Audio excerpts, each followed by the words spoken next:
Boa tarde, meus amores, tudo bem com vocês? Vamos para mais uma videoaula.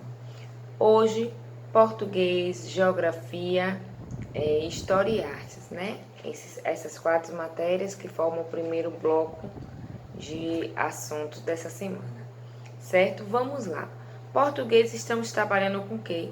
Notícia, cuja função é passar informação, né? De determinado assunto, né? De determinado acontecimento.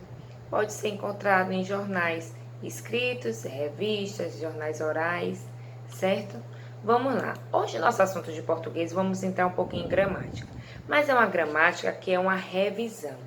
A atividade de hoje de casa que está no site, vamos trabalhar com a sílaba tônica. O que é a sílaba tônica?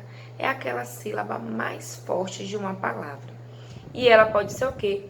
Oxítona, paroxítona ou proparoxítona.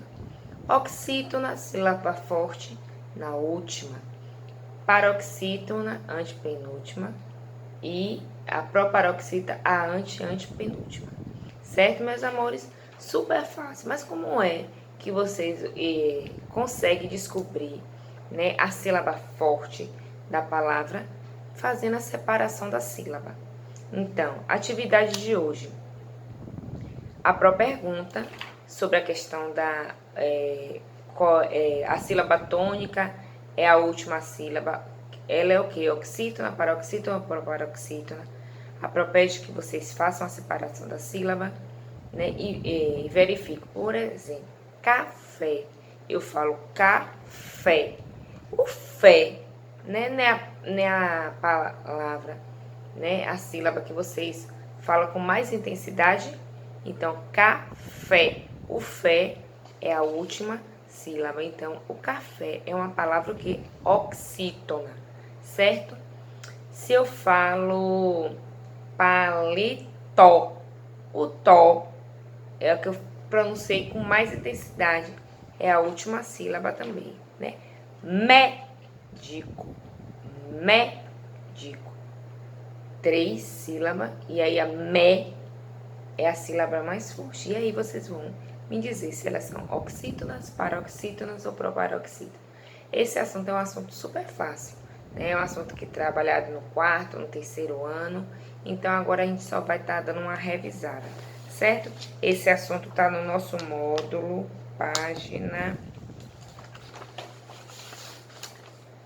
página 11 do nosso módulo, certo? Vamos lá. Vamos para a aula de geografia. Geografia, página 6 do nosso módulo, né? Continentes e oceanos da superfície terrestre.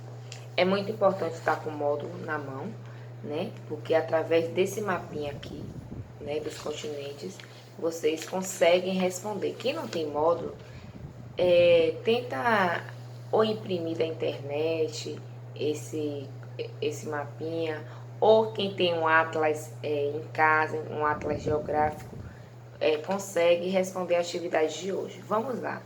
Quais são os continentes que nós temos, né?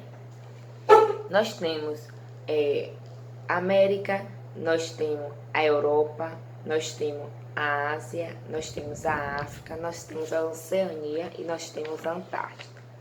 Esses continentes, minha gente, ó, desses continentes todos aqui, o maior deles, deixa eu pegar aqui um palitinho para mostrar, peraí. O maior deles é a Ásia. Pronto. Desculpa. O maior deles, ó, é a Ásia, esse de vermelhinho aqui. E ele também é o mais habitado. O menor, Oceania, é o menor.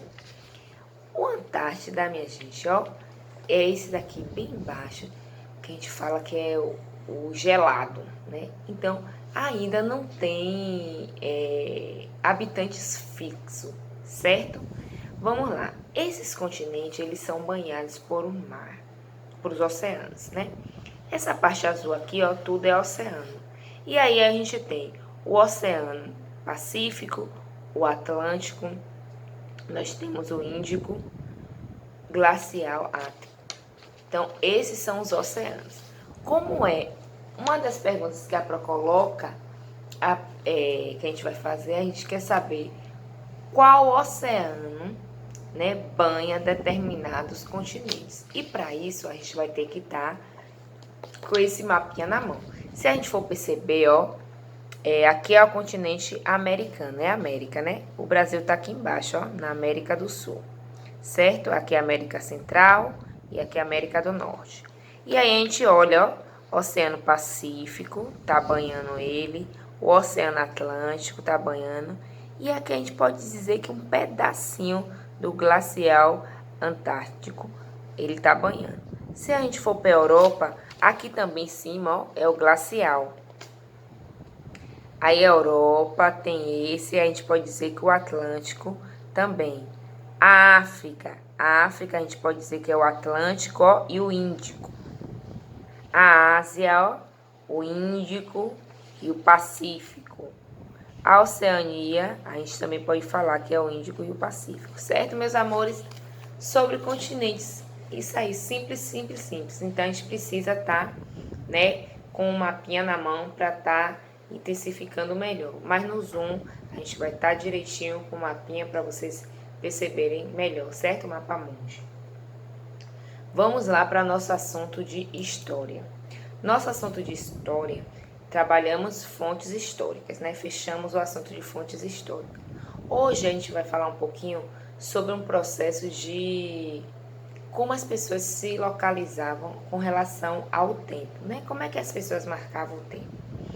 Os egípcios, eles deram início à marcação do tempo a partir da lunação.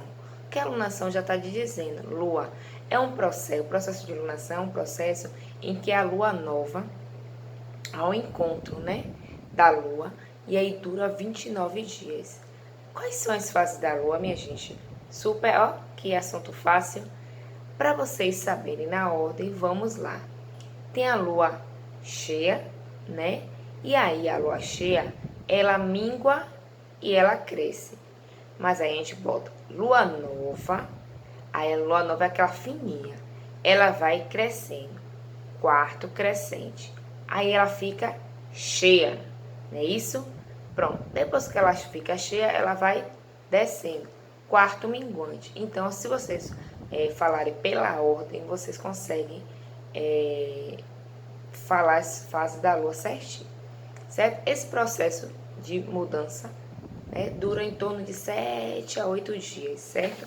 Vamos lá para nosso módulo. Nosso módulo, esse assunto está na página...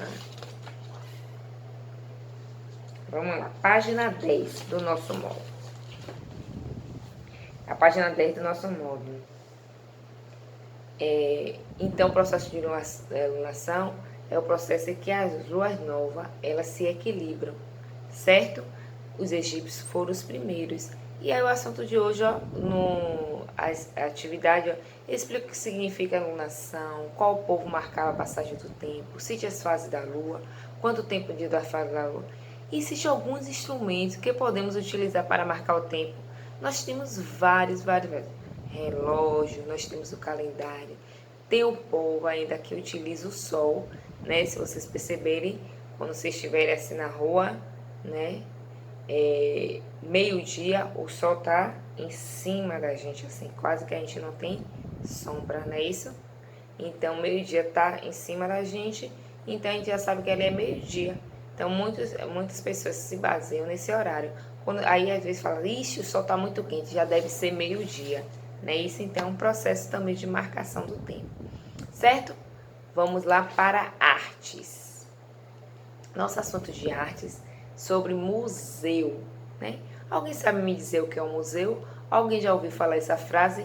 E que museu só tem peças velhas? Né? Quem vive de passado é museu. Pois é, o museu não é só coisas antigas, não. Tem coisas atuais também. Depende da exposição que esteja no museu. Então, o museu é uma concentração de artes, né? Pode ser arte literária, pode ser pinturas, várias maneiras. Pode ser um museu.